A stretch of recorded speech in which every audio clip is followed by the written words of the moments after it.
কীরকম কত মায়ের বুক খালি করছে, কত মায়ের বুক যে স্বৈরাচার শেখ হাসিনা খালি করছে, যারা রাজপথে ছিল তারাই একমাত্র জানে। বিসমিল্লাহির রহমানির রহিম। আমার নাম মোহাম্মদ হাসান সর্দার।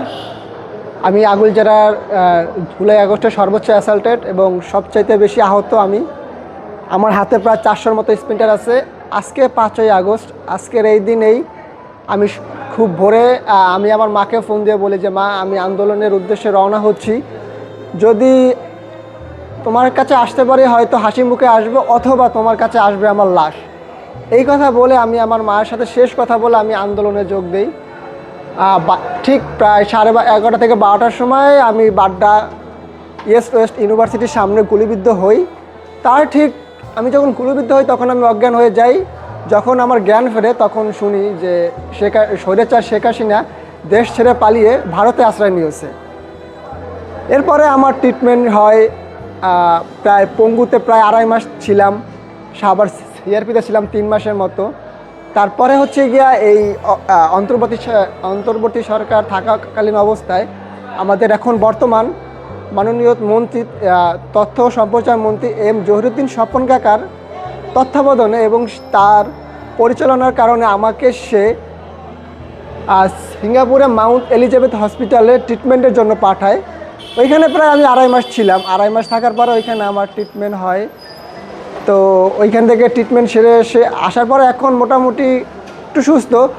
তবে আমার আরও একটা সার্জারি বাকি আছে, যে কারণে আমার আগামীতে আবার সিঙ্গাপুরে যাওয়া লাগবে।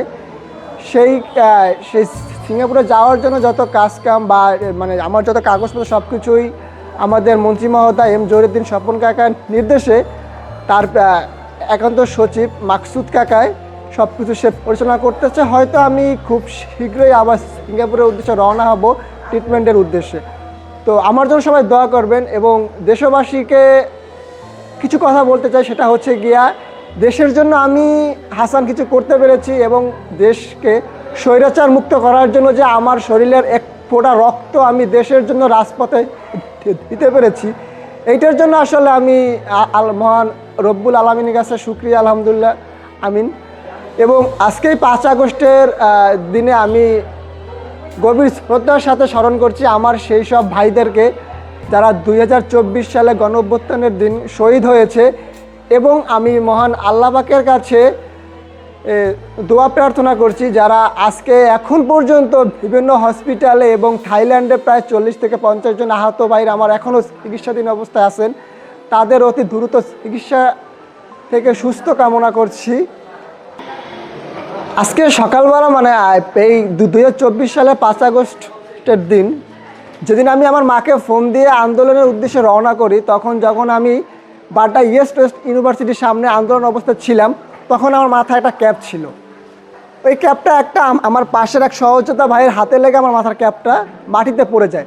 যখন আমি মাটি থেকে ক্যাপটা তুলতে যাই তখন স্বৈরাচার শেখ হাসিনার প্রেতাত্মা পুলিশ বাহিনীর একটা গুলিতে ঠিক আমার বরাবর আসে। আমি যখন ক্যাপটা মাটি থেকে তুলি তখন আমার পিছনে যে ভাইটা ছিল তার মাথায় এইখানে গুলিটা লাগে এবং তার পিছন থেকে পুরো একদম একটা চাকলা নিয়ে তার ভেতরে মস্তিষ্কগুলো সব বের হয়ে যায়। তো ওই গুলিটা আমার খাওয়ার কথা ছিল, কিন্তু আল্লাহ তাআলার অশেষ রহমতের কারণে আমি আজকে বেঁচে আছি এবং আজকে এইখানে আসতে পারছি। সব কিছুই আল্লাহ তাআলার রহমত। আর ওই দিনকের ভয়াবহ অবস্থা যারা রাজপথে ছিল তারা দেখেছে। এমনও দিন গেছে আমার সামনে, এটা হচ্ছে গিয়ে 19 জুলাই, আমার সামনে বাড্ডার আপনার সুবস্ত্রর সামনে এক ভাইকে ছাদ থেকে একটা গুলি করছে, তার এই প্যাটের এইখানে লাগছে।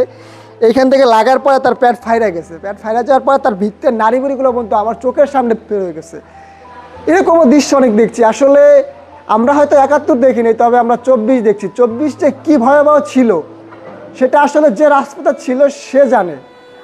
আমরা রাজপথে ছিলাম, আমরা দেখছি যে 24-এ স্বৈরাচার শেখ হাসিনা কী করছে সাধারণ মানুষের সাথে, কীরকম কত মায়ের বুক খালি করছে, কত মায়ের বুক যে স্বৈরাচার শেখ হাসিনা খালি করছে, যারা রাজপথে ছিল তারাই একমাত্র জানে।